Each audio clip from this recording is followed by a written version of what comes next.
My life was very interesting. Our household was definitely immersed with things from all over the world, and my parents' house is still the same. Things from Japan, Korea, the Philippines, Turkey, Greece, all these different places that my parents have been to. And I know I'm missing countries as well. I was actually born in Japan on a military base. That's where my parents met and got married, was actually in Japan. So we spent some time over there. I didn't spend as much time. We came over when I was very little to the US. And then I spent most of my time, I did books for my dad, for family members. So I was already making books and I said, oh my God, this is so amazing that I'm already passionate about building books and then creating them and giving them to family members for other people to build and self-publish. So when the pandemic actually hit, we saw that everything shut down, people were going home and more people were making books. I'm all about having control of the things that are mine and wanting to have my own ownership. So you want to be able to differentiate yourself.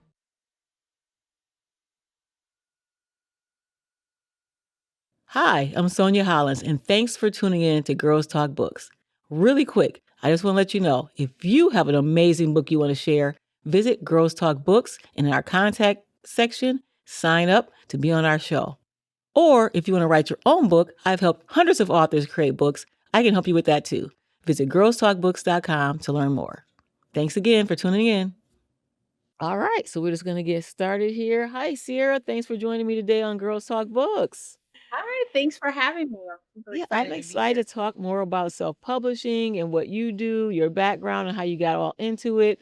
But before we get started, we always love to talk with our writers and authors and people in publishing about what they read as a child. What kind of books did you read as a child? What inspired you? So I read all kinds of books. My parents were definitely about reading books Mm. of diversity, and my grandmother used to send me a lot of books.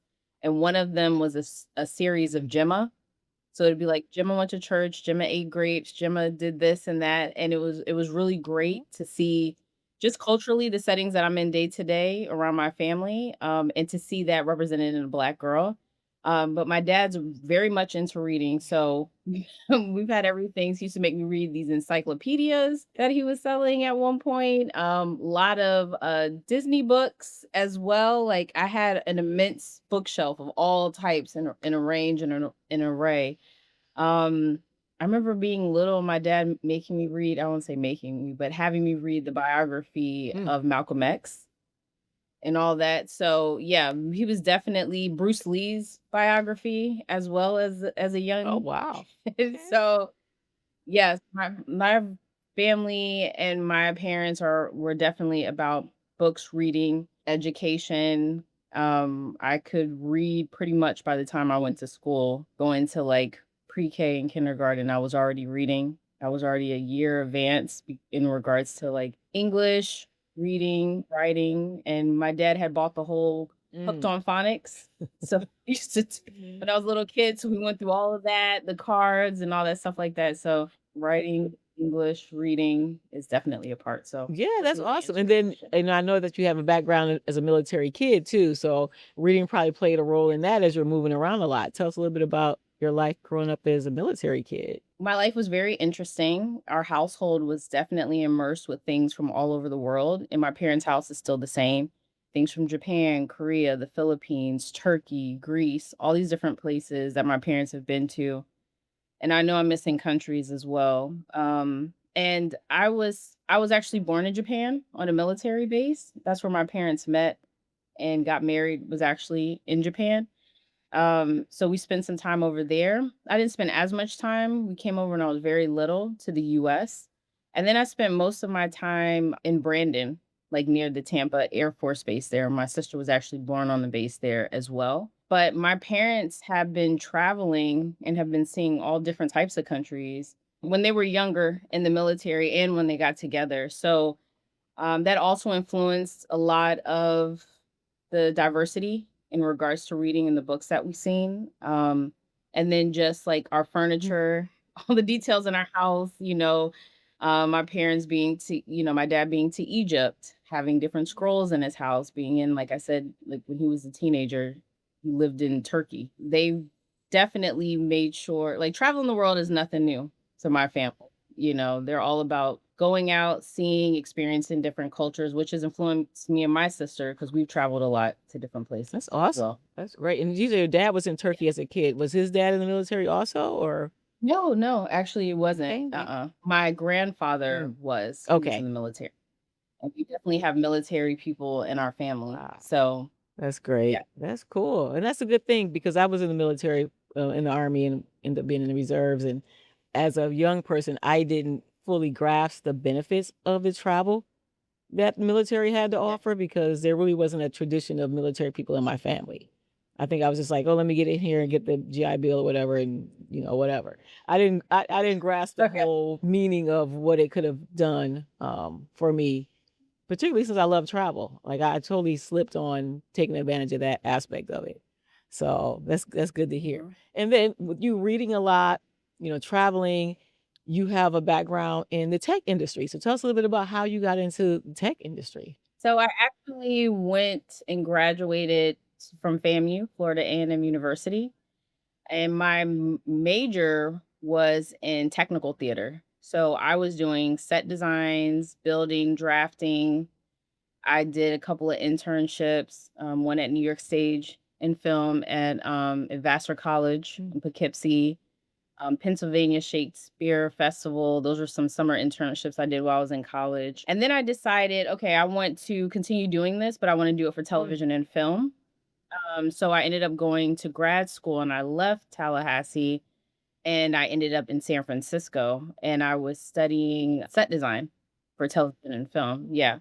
So more like production design. So I got my master's degree in that, and while I was there, I was working on indie films that were coming there, and I was spending our holiday breaks working at the Sundance Film Festival in Park City. So I did about 4 or 5 years there working the festival. Like when you're working in the film industry, you work when the projects are there, and most people shoot in LA or they go to different locations that's cheaper. So there started to be some drought for them shooting, productions in San Francisco because mm. it's pretty pricey. And so in between gigs, I was freelancing, doing little odd and end jobs between work that I was crewing up with. And then I had a roommate actually who was like, "Hey, you're doing set design. I see you getting these scripts, breaking it down. You're doing research on the characters. You're doing research on their background, their time frame, because it has to Mhm. all be engaged into the visual aspect of the sets, right? And it has to communicate the characters, the colors. You're also building thing as well. You're like really focused on design. Have you ever considered UX design?" And I was like, no, like that. So she told me about it. I took a class, like a workshop, just to get an idea of what UX was, and I really loved it. And because I was in San Francisco and I was in the center of so much technology, I mean, you couldn't avoid it. Everywhere I was at, it was like tech. Everybody I knew was working in tech. And so that's how I got into that leeway of doing that. So And what I is ended up UX design? I'm um, not familiar with that. yeah, so UX is Oh, user experience design. It's like designing the experience of a website and app. So I usually tell people like we design, the flow of what you the action steps that you take to complete a task when you're on a website or if you're on an app on your phone. We work with the engineers who actually build it. We're always considering our customers first to make sure that we're giving you the best experience and we're making it super easy for you to do whatever it is you need to do when we think about the interface. And the interface is the styles of the buttons, the colors that you see on your screen, the images you see when you click on a button, what are those micro animations that you see and engagements, all those things that we think about. So I ended up deciding to invest in myself and get trained in it while I was in San Francisco, and I got certified in user experience. So that's what I started working on. So I was working with nonprofits, doing these side projects and stuff. And then I ended up getting hired into the field, working in corporate. And then it's just been that ever since for it's going on a decade now at wow. this point. So even Yeah. through COVID, you probably didn't have a lag because people were looking to find more ways to interact with their customers and clients when people were at home or even work with their employees. Was that something that you saw a lag in or an increase in during COVID? I saw an increase when we were hit with COVID. I had at that point been hired to work in tech in the Mm, self-publishing okay. space.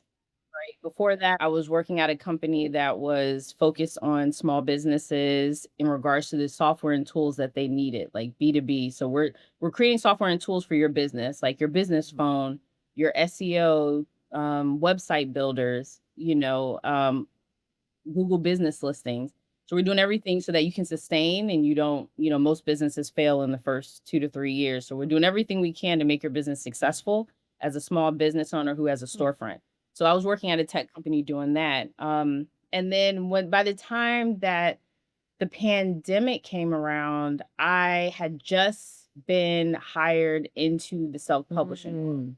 Well, I'd already been in it, but once it hit, that's when it was like I was still newer to designing in the self-publishing world, but I had already been the funny thing was I had already been creating and building books.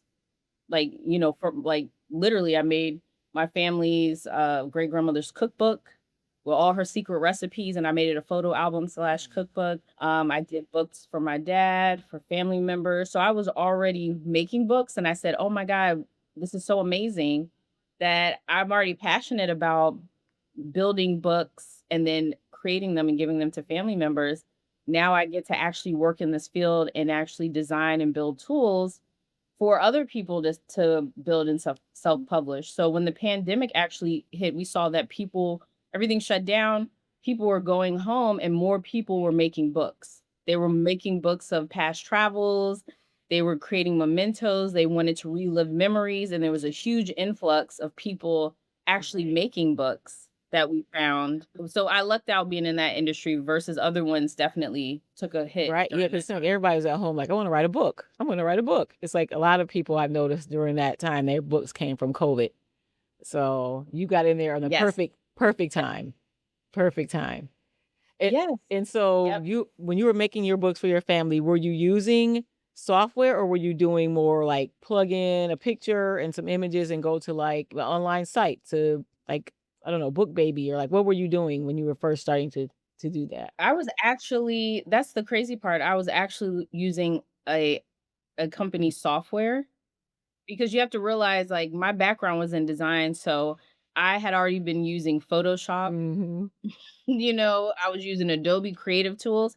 So I wanted a level of detail and control, and so I was using Mm. professional tools and I was using downloaded software from the company that ended up actually reaching out to me and they asked me if I wanted to work at Wow. their company.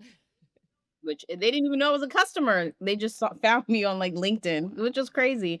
So I was doing it that way. I was more detailed in my layouts, my designs, because 'cause I've been doing stuff like that in my career already, and that's what I was using, yep. But I was using it more for a fun way of building and creating books, and family members could ask me to make books. I was doing it in fun, and I wasn't necessarily as focused on using it professionally, but when I came into the company, my job was to make the tools useful for both people who wanna do it for fun and then also for people who wanna use it for professional And that's pretty intention. cool because it's sometimes people say things are drawn to you based on your passions. And so by you doing those books, Yeah, it was drawn to you that someone was like, huh, let's end up reaching out to her to work in this field. And you had already been using the product, which makes, like you say, it makes you a great employee because you were also a customer.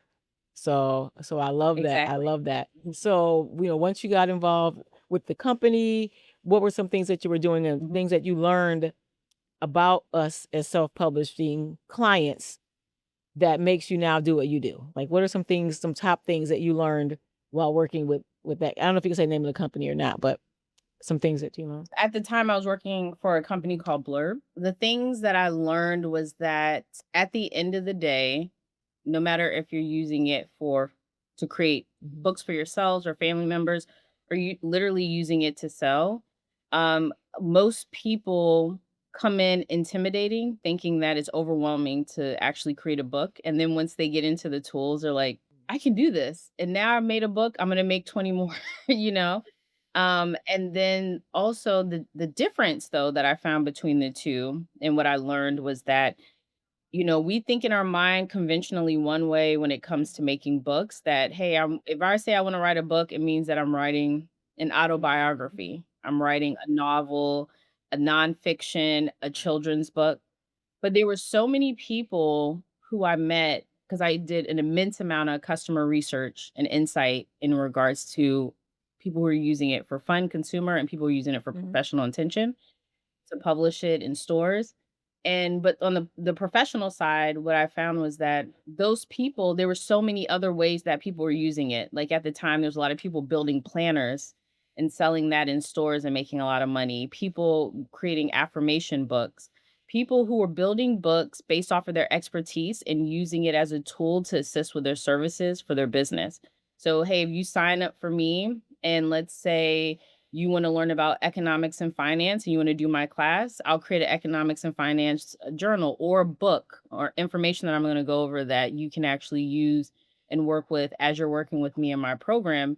We saw a lot of that. Even people who had Airbnbs who were creating books about local stores, shops, places you can visit, and they're making beautiful books. And some of those people actually ended up selling those as well. But what I also learned from the professional side is that people, once they build a book, they expect the sales to be there, and they kind of take a nosedive when it comes to marketing and promoting their book. That was something that was really interesting, and those were some of the things Okay. that I learned. So we'll get into that. So we're gonna let our viewers and listeners know that it's two different processes here. One is actually writing the book, finding what that book is, why you're the expert at writing it, why people want to know and hear about it from you, finishing that manuscript, and then saying, now I want to self-publish.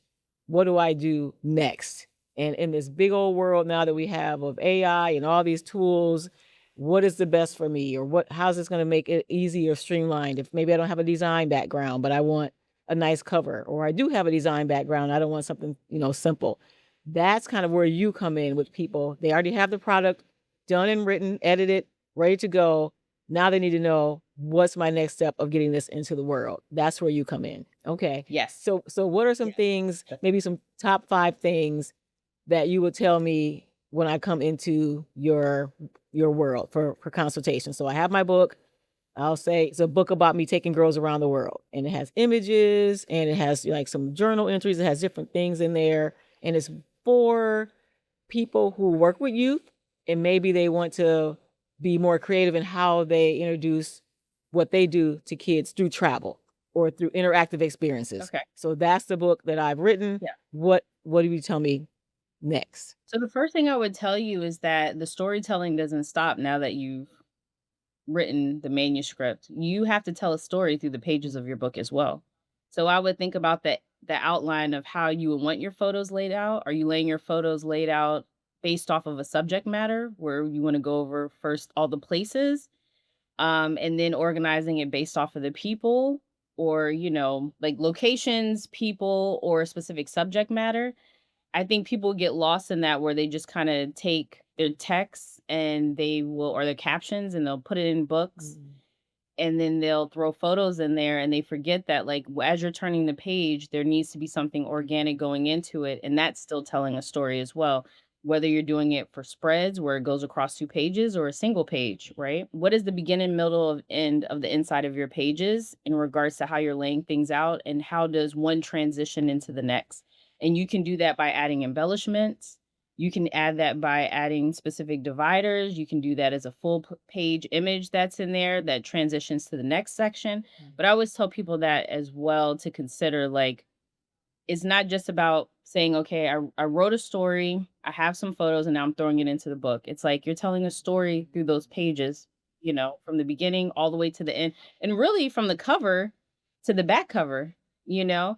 And I think people get lost. And another thing I would tell them is, don't get deterred because I have so many people tell me I'm not a designer. You don't have to be a designer. Everybody thinks like I need to hire somebody to be that designer for me because I don't feel comfortable putting a book together.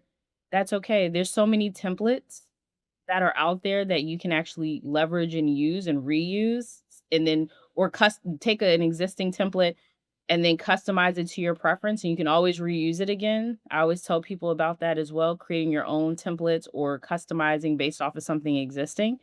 And then also there's so many tools out there like Canva that you can leverage in the right way and still use it for commercial use, right? And for selling. So those are some of the things and suggestions that I would give. for somebody who's coming to me and saying that they want to write a book and they have, everything written out and then they have the photos. The other thing I would say is like think about your organization of it, right? A lot of times people get lost in the sauce when they have so many photos and they're trying to figure out what you want to use. One of the things I learned from the people at our company and our customers was that the hardest part for them to finish a book was choosing the photos they wanted to edit out because they can't use every photo and they're not going to have a 500 page Right. book. Right, so a lot of times we look at the data at the company and see that somebody may upload 200 photos, but they really need 50 photos or 40 photos or 30 photos, and they're just trying to figure out which ones they wanna edit out, and most people, once they leave that workspace and publish their book, they always have all these unused photos in their project that they were working on. But whenever I interview them, that's one of the things they say. The hardest part is deciding and choosing and editing out the photos that they're not going to use from the whole gallery of photos that they have that they can use on that project. And it tends to delay them. And then another thing I will say is, so I guess Right. I'm getting to Yep. my Yep. part. So we got the design, so look how you're gonna lay it out, know what to put in, what not to Yeah. put in. Tell your story through your pages. Yep. It's okay if you're not a designer. There's ways you can get around that and still make your book look like it should be on this shelf at at Barnes and Nobles. And then the other thing I will actually say is that people don't realize how valuable it is when you're creating a book to purchase that book as a proof. I can't tell you how many people have gone through that company when I was working there. They give you a free PDF to look at to see, like, hey, how does my book look? But it's different when you print the book, it goes in the pages and you physically hold it because you have to think about something what we call in the center, which is Right. like gutter space. And if you're looking at different sizes of your book, and let's say, for instance, let's say you were making a photo book, right? And the photo is a spread, one photo that goes across two pages. Well, you don't want the face to be in the middle of that center of that book, where you close it because now you can't really see half of that face. It's buried in there. And most tools out here now have elevated where they give you warnings and indications that hey, the tools are smarter now where they're like, "Hey, I am seeing that this is a face and this could be a print issue." But I can't tell you how many people who have published through that platform and then put it on Amazon and then ordered a book and then had to go back and delete it from Amazon, re-edit it and republish it. Okay. Right? So that's another suggestion that I would say if you're doing your book is like it doesn't hurt to get a physical copy of your book. And then another thing is don't be discouraged with the whole business model of books where people think they have to buy them in bulk and then get them off of themselves in regards to trying to sell them. Now the way is print on demand, right? There's so many companies out there and Blur was definitely one that I liked about the company was that you can focus on a print on demand metric where you order on Amazon, if they order your book out of, let's say, Barnes and Nobles or somewhere, off your website, it goes straight to the printer. They print it and send it straight to the customer themselves. Okay.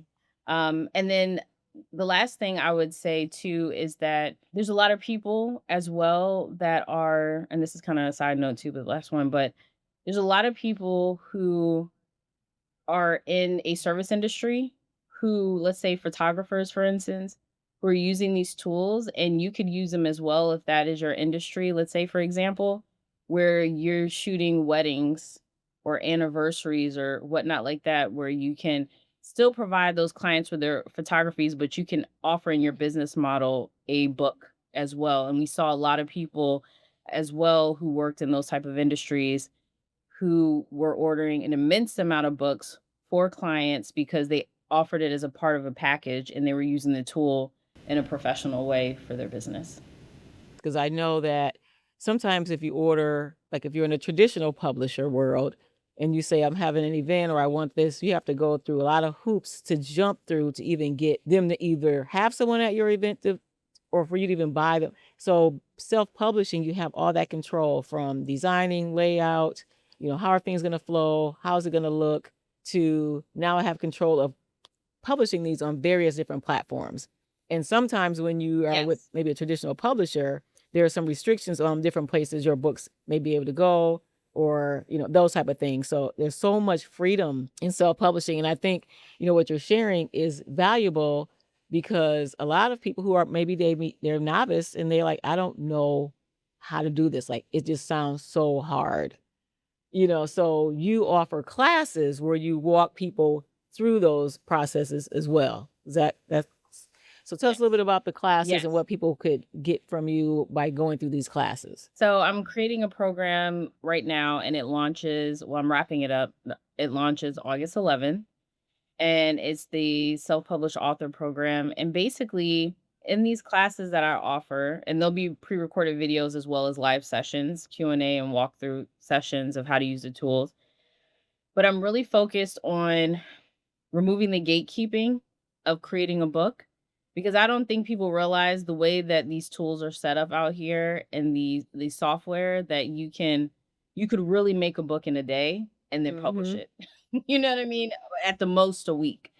And so what I'm focused on is I hear and I know everybody's concerned about design. So I'm going to help and support people by using third-party tools like Canva Pro to show you how to use that to design your cover and make it super professional. So I focus on design. I focus on building your book and publishing it. And by publishing it, I mean publishing it to Amazon because you can do that within that tool, and through Ingram. And Ingram opens you up to like 40,000 retailers, bookstores, libraries, around the world. And so I focus on that and help show you how to do that so that you can do it for yourself. And it's literally a push of a button. And then after that, I help support and communicate to you the part that people tend to forget about, which is the marketing side. So supporting you in regards to helping you have a website that is built around that user experience or making it easy and highlighting you as an author in your book. And then also working from the marketing perspective and thinking about your reviews and stuff that you need on online for your books that you're selling. So, places, let's say like Goodreads as well, where people can in exchange read your book, give you true real life reviews of your feedback, just resources and tools that you can do to market and let people know that you're visible as well as assets or elements that you can use on social media. So those are the things I'm trying to help. I want to create an end-to-end experience after you finish your manuscript. So you would finish your book, you finish your details, what you need is complete, it's edited, you're ready to go. Now you're coming and saying, I need to make this into a physical book that I want to put in stores and I want people to be able to purchase from me. Then you come to me and I help you with that front end, back end cover, the inside and that storytelling inside of your page, your layout. And then we go to helping you put it in stores because your stuff can be online in stores within 2 weeks, usually give or take. And then that marketing so that people know you exist and that visibility and support. So that's what the program is focused on. It's removing the gatekeeping, demystifying the whole process of being a publisher because I feel like if people knew how easy or understood how easy it is to take a manuscript or take your writings and put it into a book and launch it, I mean, you could launch something every month if you want to, because now you know and you know how to use the tools and what to do. So that's my goal is to make it accessible to more people so that we have more diverse voices and expertise that are creating books that we can purchase from online and that we're being showcased as well. Well, I'm excited. This is going to be a great workshop. So let us know again. Give them the website of where they can find you and where they can sign up for the workshops and all that. So, So we launch August Mhm. 11th. So I'm super excited about that. You can actually, and I'll send you the link too, and you can put this out when you put up the video. But I have a wait list Mm, that you can actually join. You can go to, if you want to reach out to me, you can email me at Ciara, Ciara, at prismsable.com. So prismsable.com. And then you can also go to my website, which is www.prismsable.com. So prismsable.com. okay. Okay. To find me as well. So worst coming end of the month, we're going to have a sign up page where you can just, join the wait list if you want to be a part of this program. Mhm. And we're gonna keep it small as well. Like I feel like I want to give as much attention as possible to the authors, especially as I'm focusing on, and you can be an existing self-publishing author to join this program. There's not really a requirement, but I know there are going to be people who are new authors in regards to self-publishing. So I want to keep this cohort, this group, a bit smaller so that I can give them the attention and need that they want as well. So definitely, I'll send out the link so that you can reach out and then also join so that once it launches, you'll have access to that if you really want to be in that group. I love it. I love it. So we're gonna get the link. We'll put that in and share that. And what I want to do now is your once upon a time story. Did you get a chance to work on your once upon a time story? No, I didn't get a chance to work on What? it. I'm so Okay. So at the end of the document, we have something where we always have people do a once upon a time. So it's kind of like reflecting on your life, like in a quick ooh, little Pixar type of segment. So it'll say, once upon a time, there was a little girl who like okay. wanted to do whatever, but then and then until finally. So it's like, you have the once upon a time there's a girl who wanted to do what, three things happened or didn't happen until finally Okay. this happened. Okay, help me through this. So Mhm. once upon a time there was a little girl who wanted to show the world how to make books and impact people in all different places and spaces. She did that by demystifying the process, the systems, and the tools to do that and making it known and educating people in all the different lands who wanted to be able to read different stories that excited them and impacted them, but then also wanted to share theirs as well. Did that help? Did that work? Yeah, that's good. That's good because it's basically just wrapping up like who you are. You are someone Yeah. who saw an issue or a problem, and these are some things you did to help make it better, you know, in the world of publishing or that. So yeah, that was Yes. good. Yay. Okay. Awesome, awesome. I used my little improv skills. Right, right. Some people are like, I didn't do my homework. And there are some people who did it and they just go on like they can read me a novel. I'm like, okay, it was supposed to be 4 lines, but okay, that go for it. It's like a novel. They turning pages. I'm like, okay. Like, okay, when does this Right. end? We wanted to publish this book, this once upon a time book for real. It's like, man. No, I'm sorry I missed that, No. but hopefully Yeah, that was that good. helped That was good. and it's Pixar style. Yeah, yeah. So it's basically just kind of, because we are Girls Talk Books, we look at our lives and sometimes we don't realize that it may have started off one way or we had a dream or a vision and it actually Mhm. came true or it switched and pivoted to a different way, but it's just Yes. something different. I will say this, and this is I was people laugh at me sometimes because I was like in a past life, Mhm. in a past life, I did theater design and set design and build sets and did this. And in a past life, I was a production designer for shows and TV and stuff like that. And working at film festivals, and then I feel like in a past life, I worked in the tech industry, Right. as a UX designer and a, product designer and a manager, Right. product manager and stuff like that, product design manager, sorry. And I feel that but everything has a cycle and it comes back, right? Mhm. Because my love for books, reading and writing has now showed up in a way where I'm trying to empower other people. But then on top of that, it still is bringing in my knowledge of working in this field in the tech world where I was hired to design and assist with building tools that people could use in their journey to write and publish, So um, it feels like a blessing, but there definitely feels like there's pivots in there. But now that I look back and I'm like standing on the outside of the weeds and I can have a clear vision, it's like, okay, everything was meant to be and it was supposed to happen the way that it was supposed to happen. You couldn't have told me back then it was going to happen the way it did, but I love the fact that it came from a place of passion because I was already making books, right? And so I ended up being blessed to be in the industry And now I'm blessed to have a business where I can support and help other people because I have so many people coming up to me and they have continuously saying, I wrote a book or I want to write a book. I wrote a book, but I need help with this. I have so many ideas in my mind and so many things that I want to write or so many books that I want to come up with that I can see, but I just need help. And out of that has driven me to be like, I'm telling all these people what to do, trying to show them. I'm like, there's more people like this.